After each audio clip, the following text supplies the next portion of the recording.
नमस्कार दोस्तों, अब बहुत खेल में मज़ा आने वाला है तो आप लोग वीडियो में लास्ट तक जरूर बने रहे। आप लोगों को पूरी सच्चाई बताऊंगा इस वीडियो में कि कैसे मज़ा आने वाला है और कैसे मज़ा आएगा।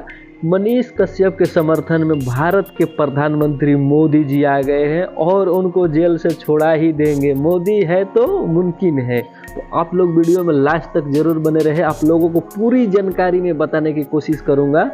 जैसे कि आप लोग बता दूं आप लोगों को कि जो बिहार के उप मुख्यमंत्री तेजस्वी जी हैं वो मनीष कश्यप को फंसाए हैं और जेल में डलवाए हैं।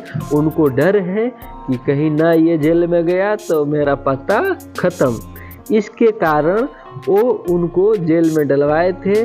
जब ये बिहार के जेल में थे तो इनको ले गया तमिलनाडु, जो कि मदुरई जेल में अभी भी है। मदुरई जेल में दोस्तों जो तमिलनाडु की सरकार है इन पे एनएसए लगा दिया। एनएसए लगाने के बाद बहुत प्रकार के सीटें फाइल हो रही है 3-4 महीने से। मनीष कश्यप को इधर से कभी उधर ले जाओ, उधर से कभी इधर ले जाओ। मनीष कश्यप के चाहने वाले का इतना भीड़ उमड़ गया कि बिहार के जो मनोज तिवारी जी है बीजेपी का नेता, वो भी इनके समर्थन में आ गए और वो बोल रहे हैं मनोज तिवारी कि मनीष कश्यप का इंतजार का घड़ी अब समाप्त होने वाली है। जैसे में एक बयान और आ जाता है कि जो भारत के मोदी जी है प्रधानमंत्री, मोदी जी अब खुलकर बोल रहे हैं कि मनीष कश्यप अगले कुछ दिन में अब आएंगे बाहर।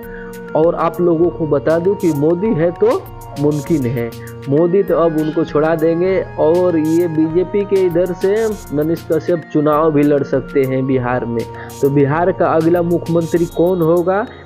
तेजस्वी होंगे या नीतीश होंगे या मनीष कश्यप होगा या चिराग पासवान? आप लोग कमेंट करके ज़रूर बताइए अपनी राय कि अगला मुख्यमंत्री किसको देखना चाहते हैं और किसको वोट देंगे। Thank you. मिलते हैं किसी नेक्स्ट वीडियो में मज़ेदार टॉपिक के साथ। जय हिंद, जय भारत।